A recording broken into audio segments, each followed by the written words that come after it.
3 days passed in the peculiar manner of village life, where the absence of dramatic incident somehow manages to amplify the undercurrents of tension that flow beneath the surface of ordinary conversation. The spring weather continued its benevolent progression, with apple blossoms beginning to cloud the orchards in white and pink. Yet there was a brittleness to the village's usual rhythms that had not existed before the fete. People exchanged glances in the post office. Conversations that had begun with cheerful observations about the weather would falter and die when Miss Marple entered a room. Catherine Prothero had not been seen in public since the afternoon of the 23rd. This absence was remarked upon, discussed, and ultimately attributed to a migraine or some other household concern. Her mother, meanwhile, had assumed the demeanor of a woman carrying an enormous weight, her normal briskness replaced by a kind of grim determination that suggested she was managing forces beyond her control through sheer force of will. It was Dr. Haydock who broke the peculiar silence, though not in the way anyone might have anticipated. He called upon Miss Marple on the morning of the 26th, a somewhat unusual occurrence that necessitated the production of sherry and biscuits at an unseasonably early hour. "I wondered if you might have observed something at the fete," he began, settling himself in the chair opposite her with the careful deliberation of a man about to broach a delicate subject. "Something, perhaps, that struck you as unusual." Miss Marple regarded him over her spectacles with an expression of benign innocence. "The fete proceeded much as it always does, Dr. Haydock, though I confess I did notice a young woman I did not recognize. A visitor, presumably." The doctor's relief was visible. "You saw her then? I wondered if anyone else had noticed." "Remarkable. No one else seems willing to acknowledge her presence at all. When I mentioned to Mrs. Prothero that I'd seen a stranger in the gardens, she looked at me as though I'd suggested something mildly scandalous." "And had you seen her before the fete?" Miss Marple asked, her needles continuing their steady rhythmic motion. "Or was this the first occasion?" "The first," Dr. Haydock admitted, "but I confess I've been troubled by it. She reminded me of someone, though I cannot precisely determine whom. There was something in her bearing, her manner, a kind of desperation, perhaps, as though she was searching for something that might not be found." After the doctor had departed, leaving his sherry untouched and his concern hovering in the room like an unwelcome guest, Miss Marple set down her knitting and retrieved a letter from the Morning Post. It had arrived that very day, postmarked from London, and bore the careful handwriting of her former pupil. The girl, it transpired, was named Margaret Ellis. She had been observed on several occasions at various boarding houses in Bloomsbury, always alone, always keeping to herself. She had taken temporary work as a typist at a publishing firm in Bloomsbury, but had left her position without notice approximately 2 weeks previously. What little could be ascertained suggested she was the daughter of a gentleman, not wealthy but respectable enough. Her exact movements over the past months were unclear, as was the identity of anyone she might have been visiting. Miss Marple folded the letter carefully and replaced it in its envelope. Margaret Ellis. The name meant nothing to her, yet it must mean something to the Prothero family, something significant enough to occasion genuine fear. That afternoon, as Miss Marple visited the chemist for her usual tonic, she encountered Henry Prothero, Catherine's younger brother, who was ostensibly purchasing tooth powder but gave the impression of a man conducting surveillance of the street outside. His manner was nervous, his eyes darting toward the window with uncomfortable frequency. "A pleasant spring we're having," Miss Marple observed pleasantly, selecting her tonic from the shelf with deliberate slowness. Henry Prothero started slightly at her voice. Yes, quite pleasant indeed, Miss Marple. Your sister has not been about much lately," Miss Marple continued, her tone remaining conversational and entirely innocent. "I do hope she is quite well." "Perfectly well," he replied, perhaps a fraction too quickly, "merely attending to household matters. Mother has required assistance with various concerns." Miss Marple paid for her tonic and departed, but not before observing how the young man's hand trembled as he set down his money, and how his eyes returned immediately to the window, as though he were waiting for something dreadful to occur. That evening, Miss Marple received an unexpected visitor. A telegram had arrived, brief and somewhat cryptic, from the London boarding house keeper with whom her former pupil maintained connections. It read simply, "Girl left address yesterday. Returning to village. Unknown purpose. Shall advise further details if available." The news ought to have troubled Miss Marple, yet she received it with a sense of grim inevitability. The spring day had been deceptively peaceful, the village presenting its customary facade of tranquility. But somewhere beneath that facade, events were moving toward some climactic convergence. A girl named Margaret Ellis was returning to St. Mary Mead, a place where her very existence seemed to provoke a kind of collective terror among those who recognized her. Miss Marple settled into her armchair as darkness fell, her knitting needles reflecting the lamplight in small, deliberate clicks. Whatever storm had been gathering since that afternoon garden party was, she felt quite certain, about to break with considerable force. Margaret Ellis arrived in St. Mary Mead on the morning of the 28th of April, travelling by the 8:15 train from London and departing the station in a hired car that she instructed to stop at the village green. She carried a single leather suitcase, worn at the corners, and wore a coat that had been respectable perhaps 2 years previously, but had since begun its inevitable descent into the realm of genteel shabbiness. Those who happened to observe her, and there were several for the Ville, age had developed a keen interest in the movements of strangers, noted that she appeared to have aged considerably since her brief appearance at the fete. There was a hardness about her features now, a set to her jaw that suggested determination rather than the uncertainty she had displayed before. She did not, as one might have expected, make her way toward the Prothero residence. Instead, she secured a room at the Crown and Anchor, a modest public house situated at the far end of the village, where the proprietor, Mr. Tilling, maintained a strict policy of not inquiring too closely into the business of his guests. She paid in advance, in cash, and requested that her meals be brought to her room. Within the hour, the information had circulated through the village with the velocity of scandal, transmitted through the medium of the postmaster's wife, who had observed the transaction from her vantage point near the village shop.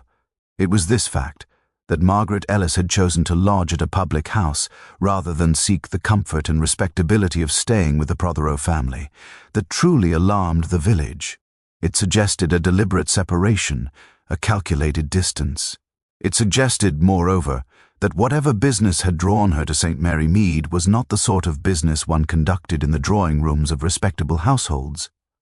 Miss Marple, upon learning of these developments through Mrs. Hartnell, who had heard them from the vicar's wife, who had heard them from the grocer's daughter, did not appear particularly surprised. She set aside her morning correspondence and made a deliberate decision to take her afternoon constitutional in the direction of the Crown and Anchor, a route that would necessitate her passing the Prothero residence. What she observed there was illuminating. The house, ordinarily a model of ordered respectability, appeared to be in a state of considerable emotional turmoil.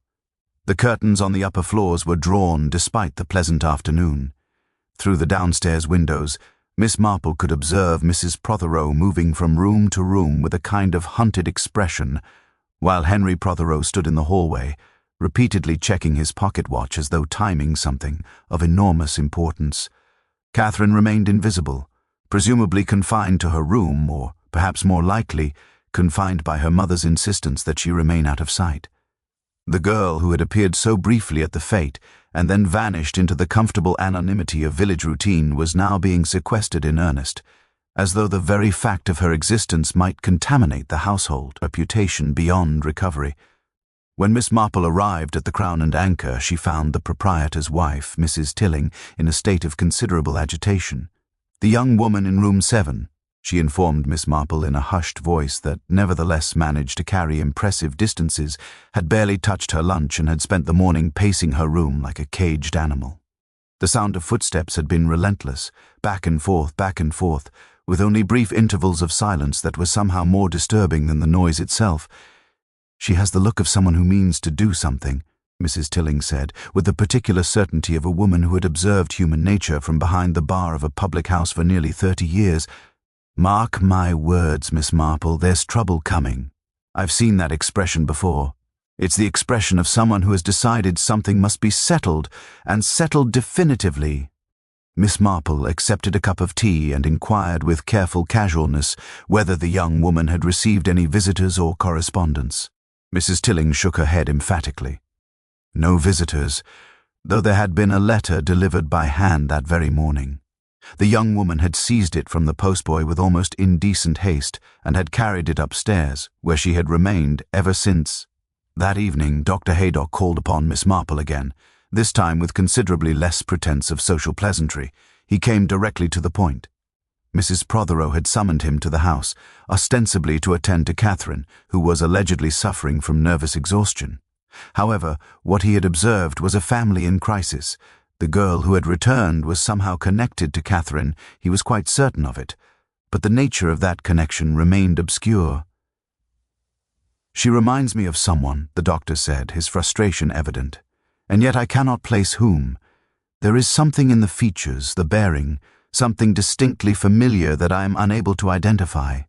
As Dr. Haydock departed, Miss Marple found herself contemplating the accumulated facts with the methodical precision of someone arranging pieces of a puzzle.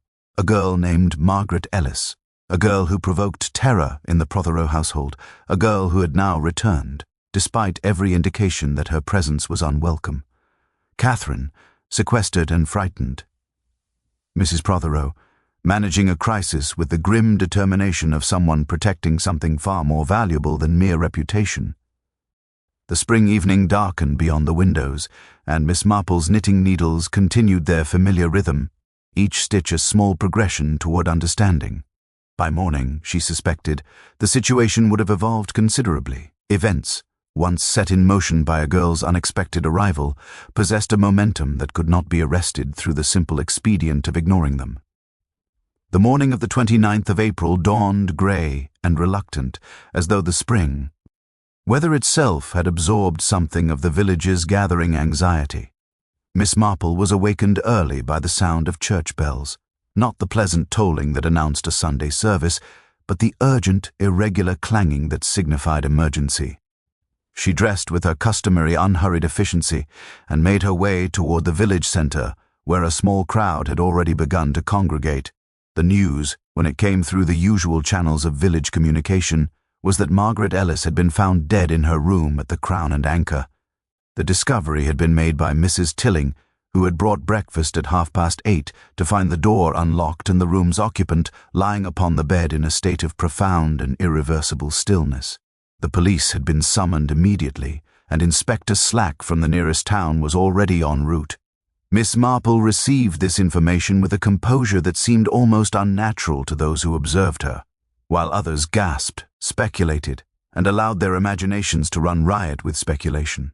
Miss Marple merely nodded thoughtfully, as though this development, however tragic, had merely confirmed something she had long suspected. "How did she die?" Miss Marple asked Mrs. Hartnell, who had materialized at her elbow with the inevitability of a vulture drawn to carrion.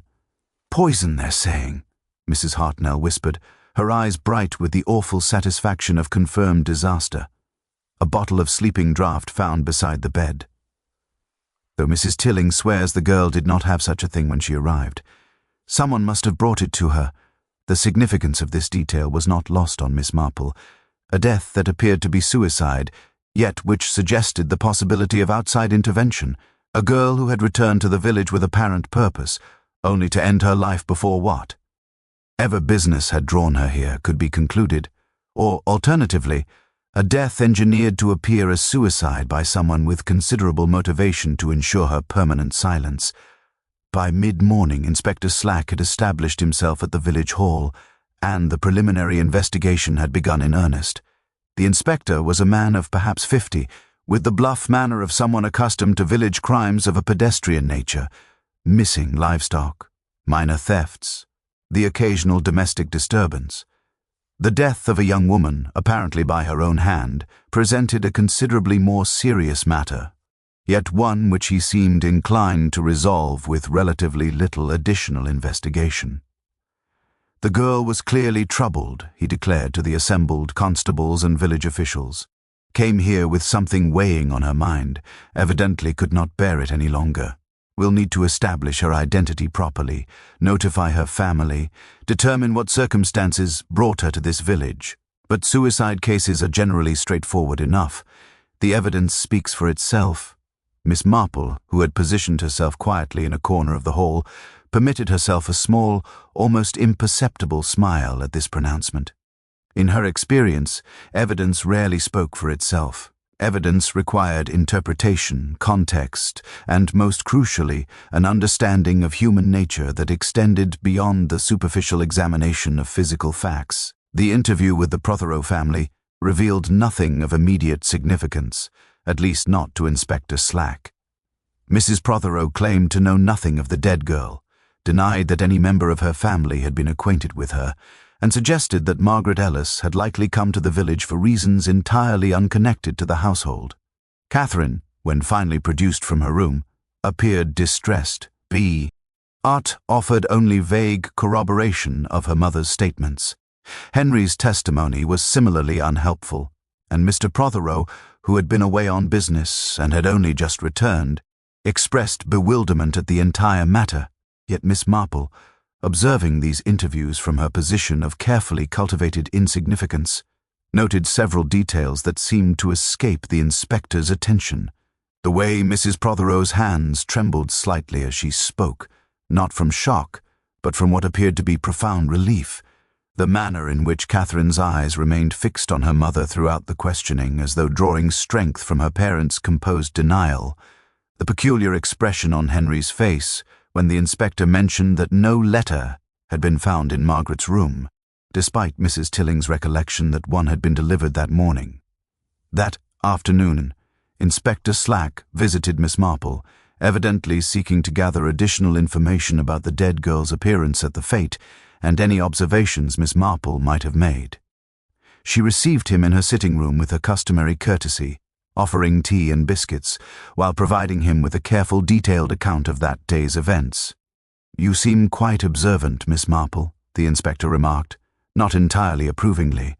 "You notice details others missed. One reaches a certain age," Miss Marple replied with gentle modesty, "and one finds that paying attention to people becomes rather a habit. People are remarkably consistent in their behaviors, Inspector. When someone deviates from the patterns one has come to expect, it rather stands out." "And did this Margaret Ellis deviate from patterns?" the inspector asked, helping himself to another biscuit. "Very considerably," Miss Marple said. "She appeared at the fete with apparent intention, made direct contact with Miss Cathy, Rhine Prothero, and then departed. That is not the behavior of a young woman arriving in a village for the first time with no connections. That is the behavior of someone executing a specific, predetermined plan." The inspector frowned, considering this. "You think she knew the Prothero girl?" "I think," Miss Marple said carefully, "that the question is not whether she knew her, but rather in what capacity she knew her, and what circumstances had brought her to reveal herself after what may have been a considerable period of absence." Inspector Slack departed Miss Marple's residence with considerably more to contemplate than he had arrived with, though whether this additional burden of thought would prove productive remained to be seen. His natural inclination was to close the case with reasonable dispatch, yet the elderly woman's observations had introduced a note of complication that could not be entirely dismissed. By evening, he had authorized a more thorough investigation into Margaret Ellis's background and circumstances, though his manner suggested this was undertaken more to satisfy procedural requirements than from any genuine conviction that it would reveal significant information. What the investigation did reveal, however, proved to be remarkably illuminating. Margaret Ellis, it transpired, had been born Margaret Worthington, the illegitimate daughter of a gentleman farmer, who had died some 5 years previously. Her mother, a woman of modest circumstances, had taken employment as a governess and had raised her daughter with careful attention to propriety and education. Margaret had been employed as a typist in London, living a quiet, respectable life of the sort that might have continued indefinitely, had not certain circumstances intervened. Those circumstances became apparent when the London boarding-house keeper, prompted by police inquiry, revealed Margaret had been visited regularly over the past 3 months by a gentleman who paid her rent and provided her with a modest allowance. The gentleman in question had been invariably discreet, always arriving and departing at irregular hours, and had never been observed by other residents. However, a description obtained from the landlady suggested a man of perhaps 45 to 50 years of age, with distinguished grey hair and the bearing of someone accustomed to authority. The description, when conveyed to Inspector Slack, seemed to match Mr. Richard Prothero rather more closely than any other man in the district. This development transformed the investigation from a straightforward suicide into something considerably more complex. Inspector Slack, recognizing that his position might be compromised should he attempt to manage such delicate matters without proper guidance, telegraphed to his superintendent for additional assistance, and was informed that a detective of considerable experience would arrive the following morning. In the interim, Miss Marple found herself engaged in a conversation of remarkable significance with Dr. Haydock, who had called upon her ostensibly to verify that she had suffered no undue distress from the morning's tragic discovery. The doctor, however, seemed more preoccupied with internal turmoil than with Miss Marple's well-being. "I have realized who she resembled," he said abruptly, setting down his teacup with more force than necessary. "Margaret Ellis. I have finally determined whom she reminded me of." It was Catherine Prothero, Miss Marple. There was a remarkable similarity in the features, particularly about the eyes and the line of the jaw. Not sisters, perhaps, but certainly related. Cousins, I would have thought, had such a relationship been acknowledged. Miss Marple regarded him with an expression of benign interest.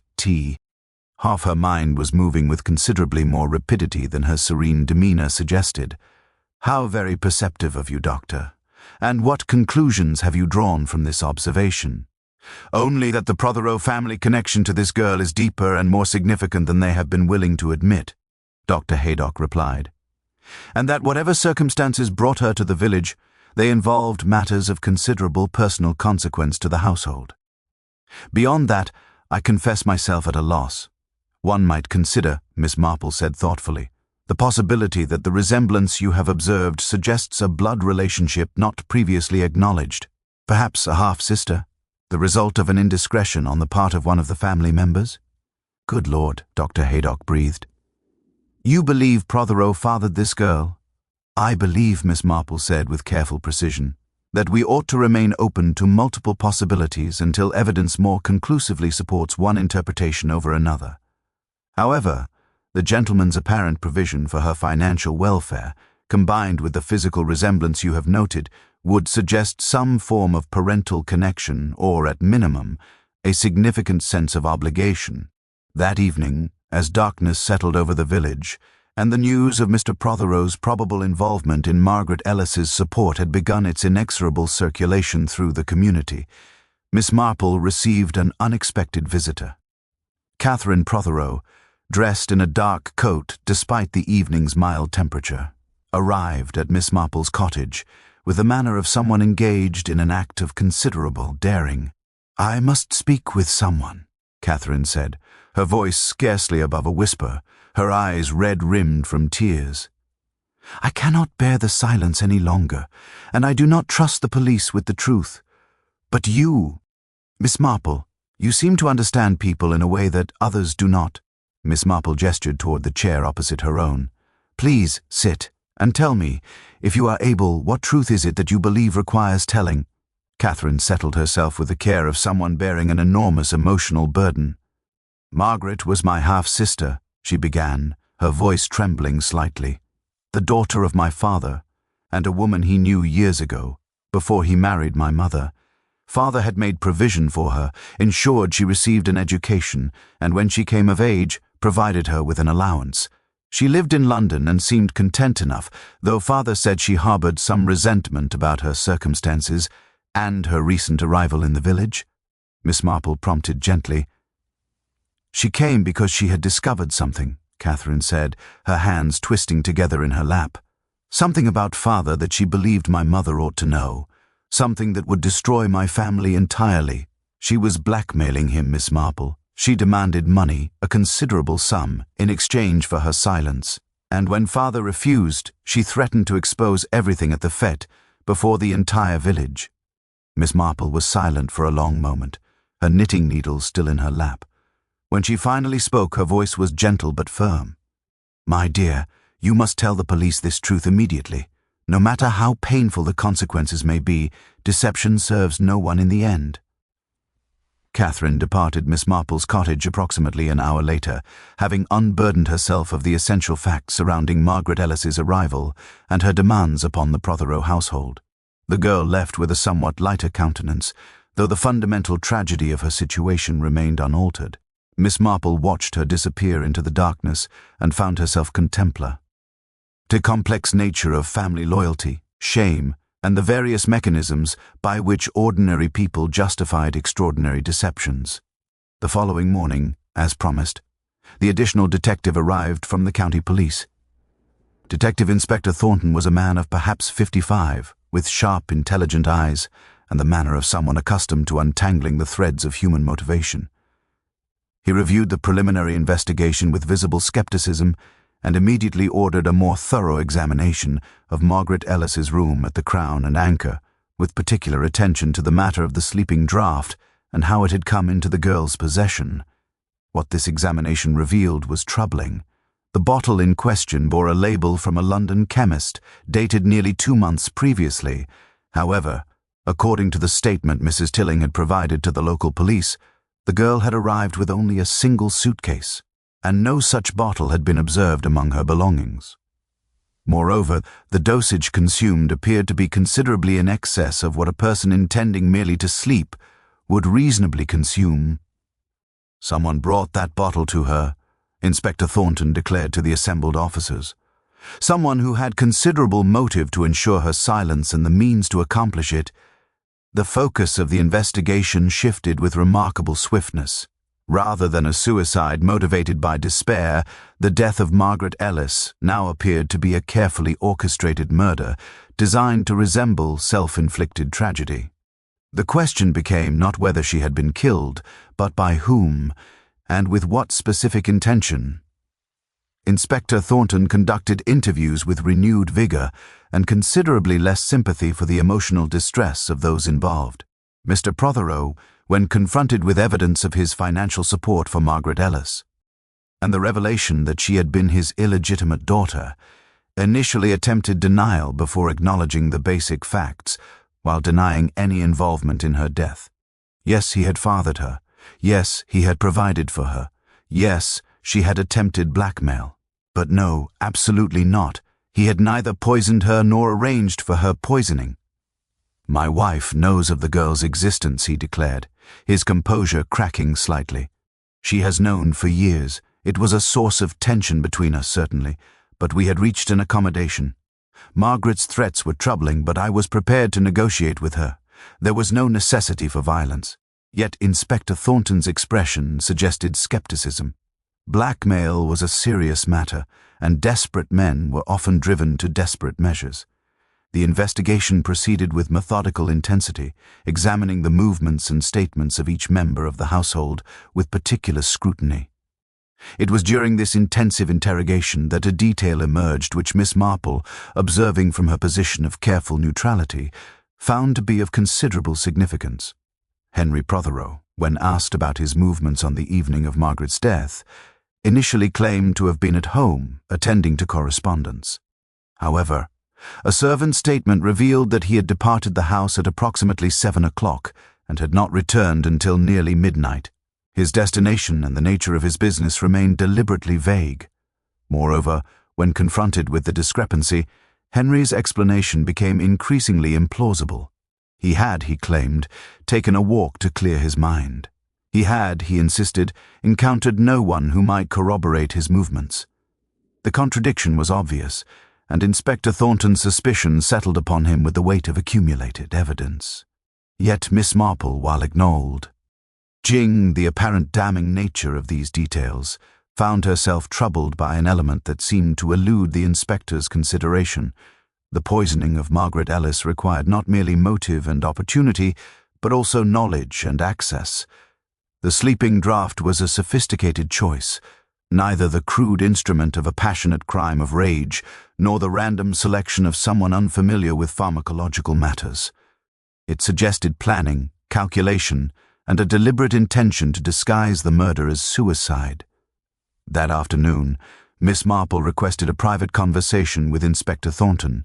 She was received in the village hall with courtesy but evident impatience, for the inspector was anxious to complete his preliminary investigation and move toward the arrest he increasingly believed warranted.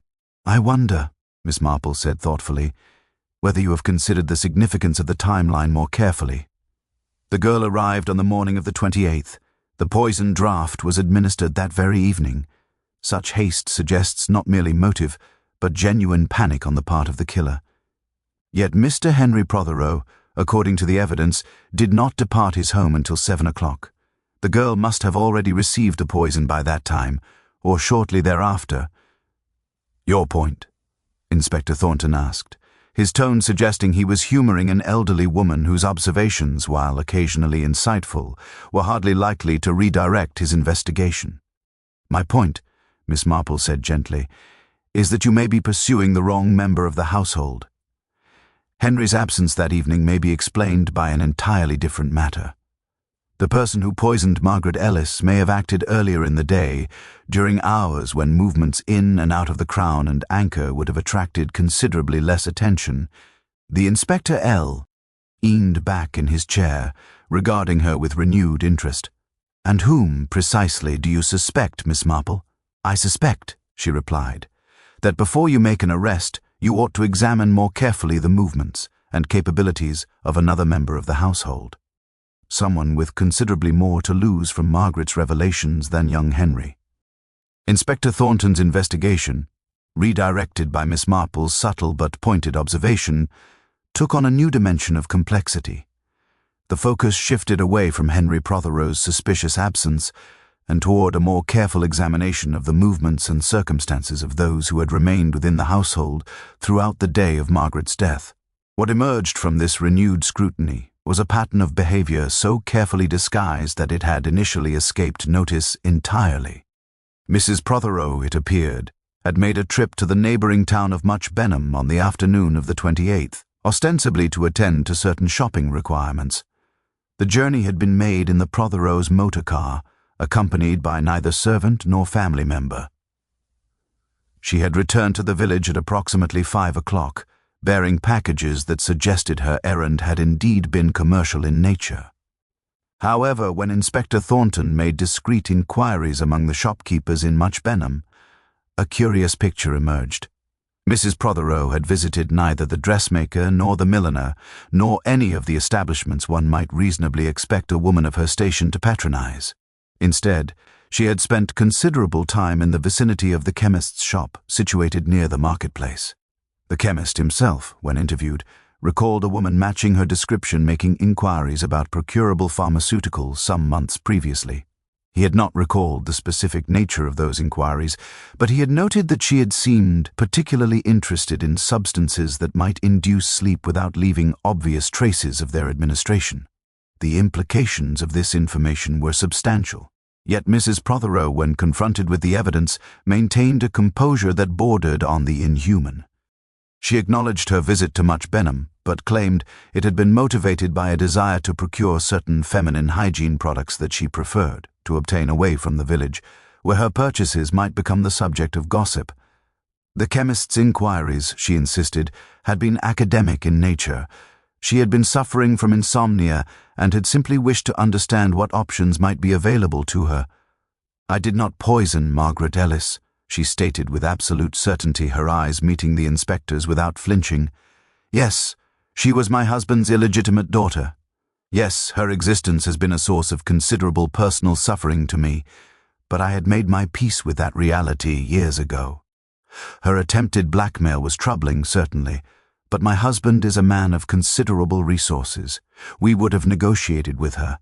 There was no necessity for violence." Yet the evidence, however circumstantial, continued to accumulate. A servant recalled observing Mrs. Prothero in the hallway near Margaret's room on the evening in question, though she could not specify the precise time. The bottle of sleeping draught, while bearing a London chemist's label, could plausibly have been purchased weeks or months previously and kept in reserve for some eventual purpose. The motive was undeniable, Margaret's threatened revelations would have resulted in considerable social humiliation and potential financial consequences for the Prothero household. Inspector Thornton found himself in the unenviable position of possessing circumstantial evidence of considerable suggestiveness without possessing conclusive proof of guilt. The case against Mrs. Prothero was compelling but not absolutely definitive. A competent defense attorney could argue that her visit to Much Benham was innocent, that her knowledge of pharmaceuticals was merely academic, that her alleged presence near Margaret's room was a confusion of servants' memories. It was Miss Marple who, recognizing the inspector's dilemma, arranged a meeting with him that proved to be the critical juncture in the investigation. She came to him not with additional evidence, but with an understanding of human psychology so profound that it transcended the mere accumulation of physical facts. "You are troubled," she observed, "because you possess motive and opportunity, but lack the definitive proof of guilt that a court of law requires. You fear making an arrest that might ultimately result in acquittal, thereby allowing a murderer to escape justice. Yet I would suggest to you that the psychological evidence, while perhaps inadmissible in court, provides considerably more certainty than you presently acknowledge." "Psychological evidence?" Inspector Thornton asked, his skepticism evident. "Consider," Miss Marple said thoughtfully, "the behavior of each member of the household in response to Margaret's presence and death. Mr. Prothero was anxious but not panicked, a man concerned about his reputation but not desperate. Henry's absence appears motivated by personal distress and a desire to escape an uncomfortable situation. Catherine has been transparent in her emotional response, unburdening herself to me almost immediately. But Mrs. Prothero has maintained an almost preternatural composure that suggests not innocence, but rather a woman who had anticipated this outcome and prepared herself psychologically for its occurrence." "You believe she poisoned the girl deliberately, with premeditation?" the inspector asked. "I believe," Miss Marple replied carefully, "that when Margaret arrived at the Crown and Anchor and sent that letter to the Prothero household, Mrs. Prothero recognized that her long-standing accommodation with her husband's indiscretion had reached its terminus. The girl posed a threat not merely to reputation but to the stability of a marriage already strained by years of tacit acceptance of an illegitimate child. In that moment, Mrs. Prothero made a decision that she had perhaps been contemplating, consciously or unconsciously, for years. She acted with deliberation, with purpose, and with a clear understanding of the consequences. "But how can I prove it?" the inspector demanded in frustration. Miss Marple smiled gently. "You cannot prove it with absolute certainty, Inspector. But you can present a case sufficiently compelling that a jury, understanding human nature as juries do, will recognize the truth that the evidence suggests." Inspector Thornton departed Miss Marple's cottage with renewed determination, though the path forward remained fraught with difficulty. The psychological portrait Miss Marple had sketched provided compelling motivation, but fell short of the tangible proof required to sustain a prosecution.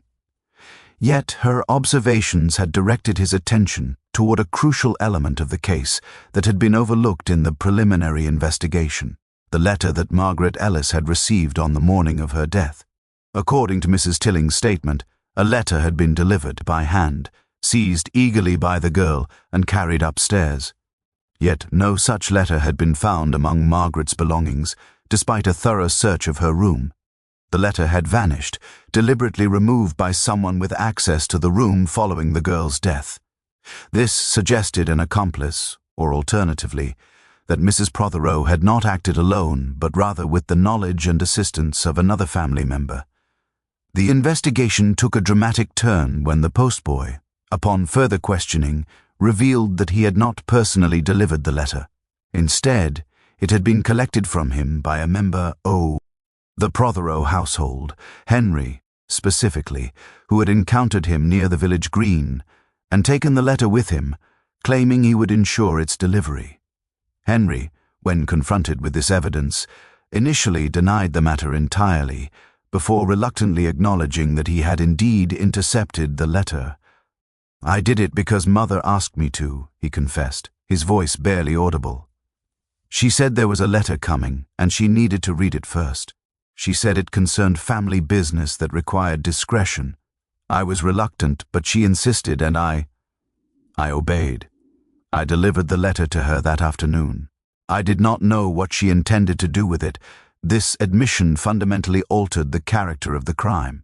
What had appeared to be the isolated act of a desperate woman now suggested a conspiracy involving at least 2 family members, with Henry functioning as an unwitting, or perhaps not entirely unwitting, accomplice. The question became whether Henry had been manipulated by his mother, or whether he possessed knowledge of her intentions and had acted in complicity with them. Inspector Thornton arranged a carefully orchestrated interview with Mrs. Prothero, conducted in the presence of a solicitor she had engaged.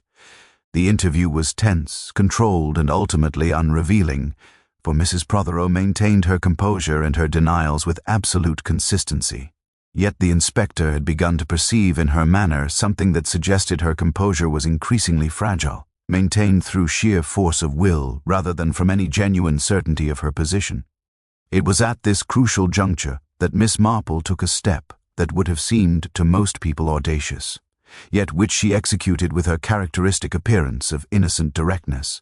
She requested an interview with Mrs. Prothero, claiming to wish to discuss village charitable matters that required coordination among the ladies of the parish.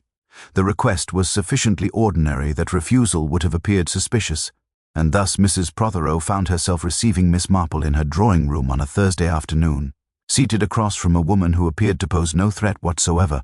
"I have been reflecting," Miss Marple said conversationally, her knitting needles clicking steadily as she worked, on the remarkable strength that some women possess in bearing extraordinary burdens. "I knew a woman once, in my village years ago, who discovered that her husband had fathered a child by another woman. The discovery was naturally devastating. Yet she recovered, adapted, and created a life that, while not perfect, achieved a certain equilibrium." Mrs. Prothero's jaw tightened almost imperceptibly. "I am not certain what you are implying, Miss Marple." "I am implying nothing," Miss Marple replied gently. "I am merely reflecting on how such situations evolve over time. Years pass, children grow, society changes. But the fundamental wound remains, does it not?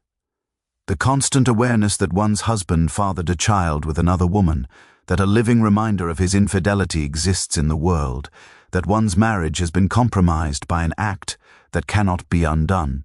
"Mrs. Marple," Mrs. Prothero said coldly, "I believe this conversation has concluded." "Just one moment," Miss Marple continued, her tone remaining conversational and entirely reasonable. "I have been wondering what would have occurred had Margaret Ellis not returned to St. Mary Mead. Had she remained in London, content with her allowance, never appearing to confront the family whose existence had created her.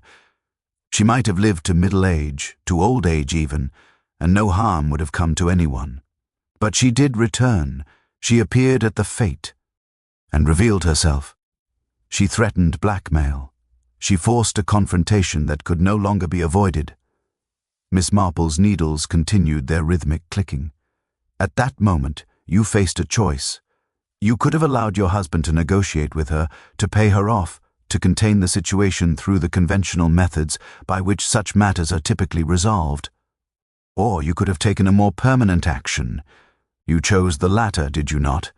And in that choice, you transformed yourself from a woman enduring an unfortunate situation into something far more consequential." Mrs. Prothero rose from her chair, her face pale. "I did not poison Margaret Ellis." "No," Miss Marple agreed calmly, "you did not. But you ensured that the poison reached her, and you removed the letter from her room after her death to prevent any evidence of what had occurred from reaching the police. Those actions, Mrs. Prothero, constitute accessory to murder, and they mark you as someone who consciously participated in the girl's death, regardless of who actually administered the fatal dose." The color drained entirely from Mrs. Prothero's face. In that moment, her carefully maintained composure fractured like porcelain struck by a hammer. She sank back into her chair, and the terrible certainty of her guilt became visible to anyone who possessed eyes to see it. Mrs. Prothero's confession, when it came, arrived not through the formal machinery of police interrogation, but rather through a letter delivered to Inspector Thornton the following morning. In precise, elegant handwriting, she detailed the events of the 28th of April with a clarity that suggested she had been rehearsing this account internally for days, waiting for the moment when denial would become untenable. She had known, she wrote, that Margaret would make contact upon arriving in the village, a woman. Possessed of her intelligence, could hardly have expected otherwise. When the letter arrived that morning, delivered by Henry, she had read it and understood immediately that her long years of accommodation with her husband's indiscretion had reached their terminus. Margaret was demanding £500, a substantial sum, in exchange for her continued silence. The girl had made clear her intention to expose the affair publicly if her demands were not met. In that moment of crisis, Mrs. Prothero had made a decision. She had, months previously, obtained the sleeping draught from a chemist in Much Benham, ostensibly for her own use, though the true purpose had always been inchoate, unarticulated even to herself. She had kept the bottle hidden away, not consciously planning murder, but maintaining the possibility of it as one might maintain a weapon one hoped never to use. When Margaret's letter arrived and her ultimatum became clear, Mrs. Prothero recognized that the moment had come when possibility must become action. She had prepared a cup of tea, laced it heavily with the poison, and had taken it to the Crown and Anchor under the pretense of greeting the young woman and offering hospitality. Margaret, unsuspecting, and perhaps even hopeful that the family might be prepared to negotiate, had accepted the tea graciously. Mrs. Prothero had sat with her for several minutes, engaging in conversation of perfect propriety while the poison took its effect. When Margaret had begun to show signs of drowsiness, Mrs. Prothero had excused herself and departed. The letter she had retrieved from Margaret's room that evening while the household was distracted. She had burned it in the fireplace of her private sitting room, ensuring that no evidence remained of the girl's specific demands or threats. She had then settled into her normal routine, maintaining her composure with tea, the discipline of a woman who had long practice in concealing her true feelings. What Mrs. Prothero had not anticipated was that Miss Marple would perceive not merely the facts of the case, but the psychological reality that undergirded them.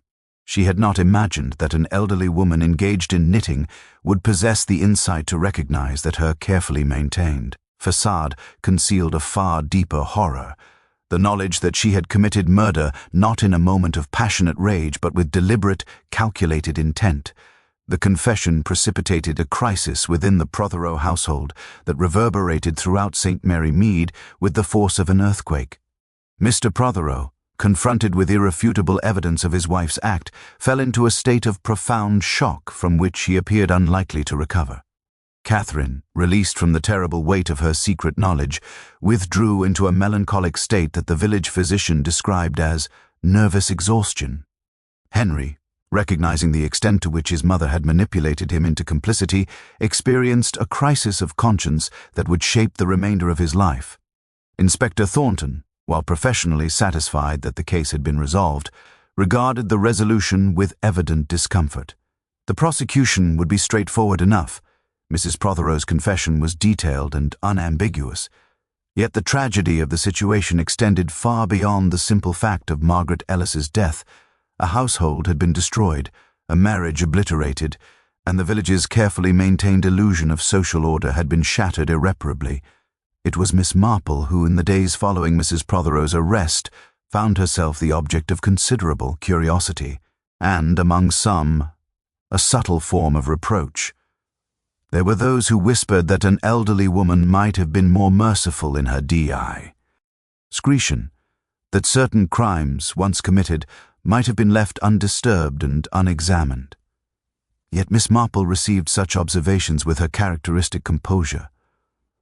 "Justice," she said gently to Dr. Haydock when he ventured to suggest that perhaps the truth might have been better left unknown, "is not always merciful in its application. But a girl has been murdered, and a murderer has evaded accountability. The fact that the murderer happens to be a woman of respectable social position does not alter the fundamental reality of the crime." "And what of the family?" the doctor asked. "What of the innocent parties who will suffer as a result of this exposure?" "They will suffer," Miss Marple acknowledged. "Undoubtedly, they will suffer considerably.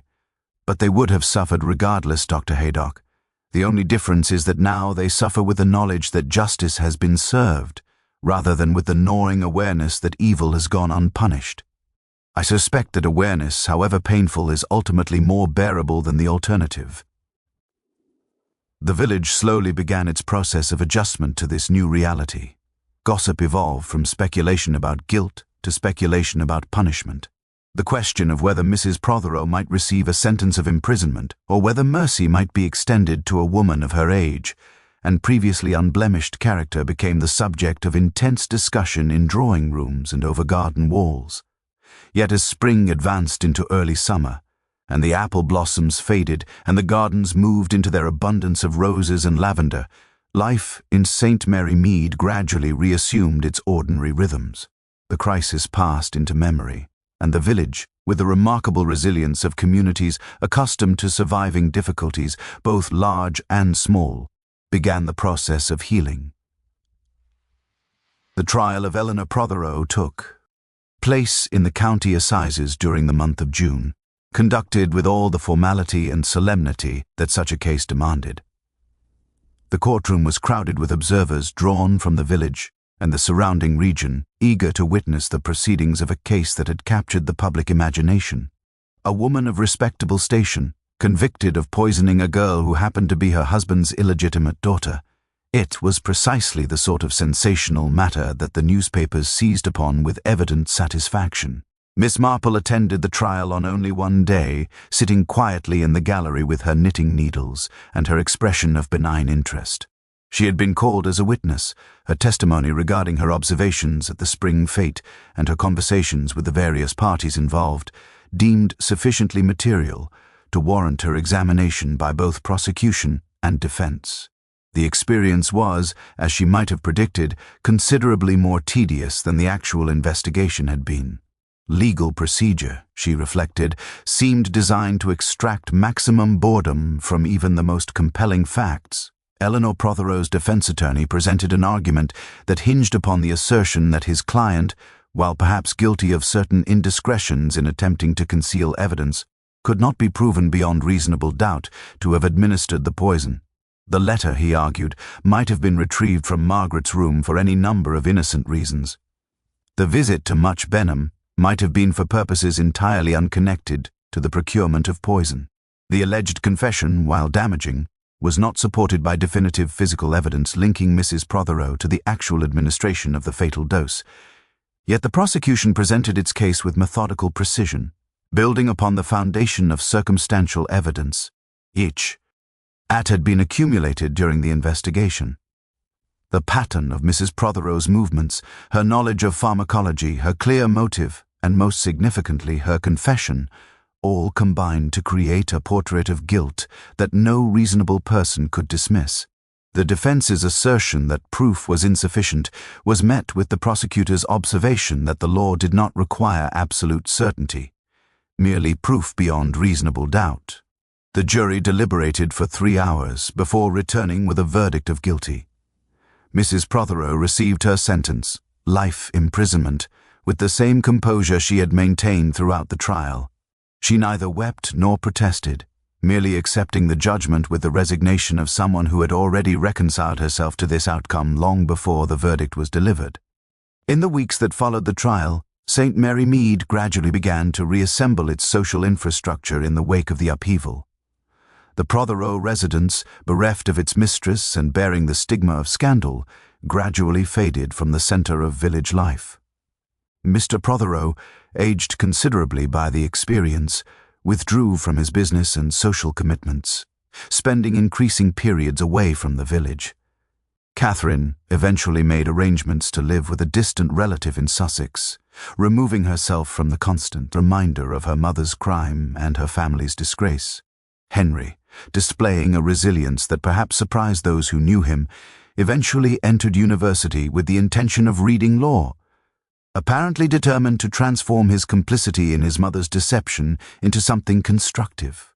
It was during these months of readjustment that Miss Marple found herself reflecting on the deeper implications of the case that had so unexpectedly disrupted the peaceful rhythms of village life. She had been, in a sense, the instrument of Eleanor Prothero's exposure, though she had acted not from any desire for drama or notoriety, but merely from a recognition that justice required truth to be revealed, however inconvenient that truth might be. One afternoon in July, as she sat in her garden with her knitting, Dr. Haydock called upon her. He appeared considerably more at ease than he had during the investigation, and his manner suggested that he had come not on professional business, but rather as a friend seeking conversation. "I have been thinking," he said, settling himself in the wicker chair opposite her, "about the nature of observation and judgment. You perceived Eleanor Prothero's guilt from subtle indicators that the rest of us entirely overlooked. Yet I wonder if you might have been mistaken, if there might have been some alternative explanation that we collectively failed to consider." "There might have been," Miss Marple acknowledged thoughtfully. "In theory, there are always alternative explanations for any set of facts. However, in practice, the most obvious explanation, when supported by adequate evidence, tends to be the correct one. Eleanor Prothero poisoned Margaret Ellis. Her own confession confirmed what the evidence suggested. But the cost, Dr. Haydock said, the cost to the family, to the village, to everyone involved. One wonders if silence might not have been preferable." "One might wonder that," Miss Marple agreed, "but I have found that silence merely postpones reckoning. Margaret Ellis was murdered. A murderer who escapes justice does not thereby escape the consequences of her actions. Eleanor would have lived the remainder of her life bearing the knowledge of what she had done, and her family would have lived bearing the burden of that knowledge. At least now, justice has been served, and those who remain can begin the process of genuine healing rather than continuing to pretend that no injury has occurred." Dr. Haydock departed as the afternoon light began its gradual transformation toward evening. Miss Marple continued her knitting, her needles moving with their familiar rhythm, each stitch a small progression toward completion. The village outside her window was returning to normal. Gardens flourished, children played, and life continued with the resilience that communities possessed in abundance. Yet something fundamental had shifted in St. Mary Mead. The comfortable assumption that evil was something that happened elsewhere, to other people, had been shattered irrevocably. The village had learned, in the most difficult manner possible, that darkness could reside in respectable drawing rooms and that human nature, regardless of social station, remained capable of terrible acts when sufficiently provoked. Autumn arrived in St. Mary Mead with its customary gentleness, the summer heat gradually yielding to cooler mornings and the first hints of harvest. By September, the immediate shock of Eleanor Prothero's conviction had faded into the background of village consciousness, relegated to the status of historical event rather than present crisis. Life, as it invariably did, had reasserted its ordinary patterns, and those who had been most directly affected by the tragedy had begun the lengthy process of adaptation and recovery. It was on a particular afternoon in late September, as the leaves were beginning their transformation into gold and crimson, that Miss Marple received an unexpected letter. The envelope bore the postmark of the women's prison, where Eleanor Prothero was serving her sentence, and the handwriting was that of the woman herself. Miss Marple opened it with a mixture of curiosity and apprehension, uncertain what impulse had motivated her former antagonist to seek communication. The letter was brief and remarkably composed. Eleanor Prothero wrote that she had been reflecting during her imprisonment on the manner in which her crime had been discovered and exposed. She had come to recognize, she wrote, that Miss Marple's intervention, while undoubtedly the instrument of her downfall, had also been the instrument of her liberation. She had lived for years beneath the weight of her secret knowledge, maintaining her composure while bearing the terrible awareness of her husband's infidelity and the existence of her illegitimate stepdaughter. The act of poisoning Margaret had been, in a perverse sense, an attempt to regain control over a situation that had spiraled beyond her capacity to manage through conventional means. Now, Imprisoned and stripped of the social pretenses that had consumed so much of her energy, she found herself experiencing something akin to peace. She was no longer required to maintain the facade of the respectable woman. She was no longer forced to endure the silent humiliation of her husband's indiscretion. She was, in her confinement, paradoxically more free than she had been in all her years of outward respectability and inward torment.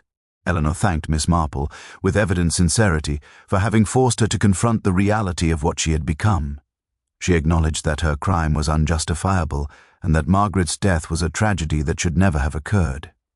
But she also expressed a kind of grim gratitude that the truth had been revealed, that pretense could no longer be maintained, and that she could now attempt to construct some form of genuine life, however confined and limited, rather than continue the exhausting performance of normalcy that had previously consumed her existence. Miss Marple read the letter twice, then set it aside and sat in contemplative silence for some time. The letter troubled her in ways she found difficult to articulate. It suggested that her actions, however justified by the requirements of justice, had produced consequences that extended far beyond the simple apprehension of a criminal.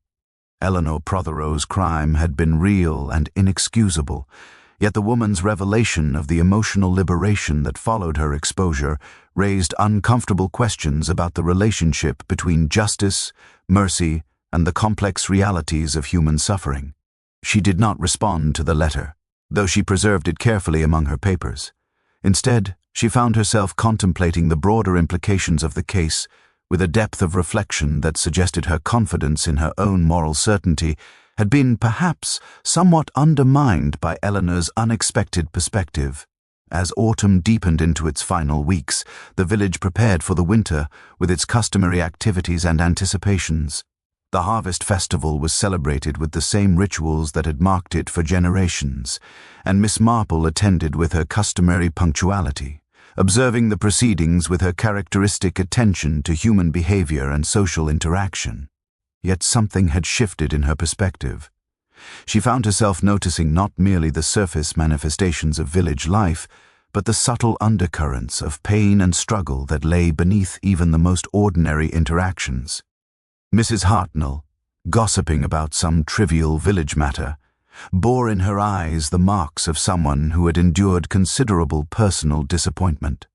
The vicar's wife, performing her duties with apparent cheerfulness, carried herself with the posture of a woman bearing burdens that her social position forbade her from acknowledging.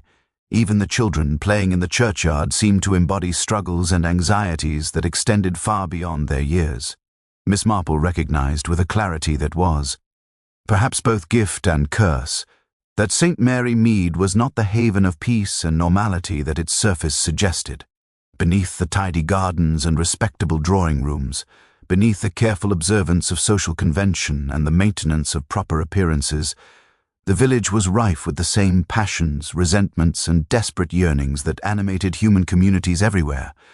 Yet this recognition did not trouble her as it might have troubled someone younger or less accustomed to the complexities of human nature. For Miss Marple had learned over decades of careful observation that the measure of a community was not the absence of darkness, but rather the manner in which individuals struggle to contain, manage, and occasionally transcend their baser impulses. Eleanor Prothero had failed in that struggle, and Margaret Ellis had paid the ultimate price. But the village itself would continue, would endure, would gradually repair the damage and rebuild the social structures that had been damaged by the exposure of the crime. As winter approached and the first frosts began to crisp the morning grass, Miss Marple settled once more into her customary routines. She attended church, visited the village shops, and engaged in her endless knitting with the patience of someone who understood that life's greatest truths were often discovered not through dramatic revelation, but through the accumulated observation of ordinary moments and ordinary people navigating their ordinary lives with extraordinary courage and determination. The girl seen once in spring had brought death to the village, but she had also brought truth. And from that truth, however painful, the possibility of genuine healing and authentic existence might eventually emerge.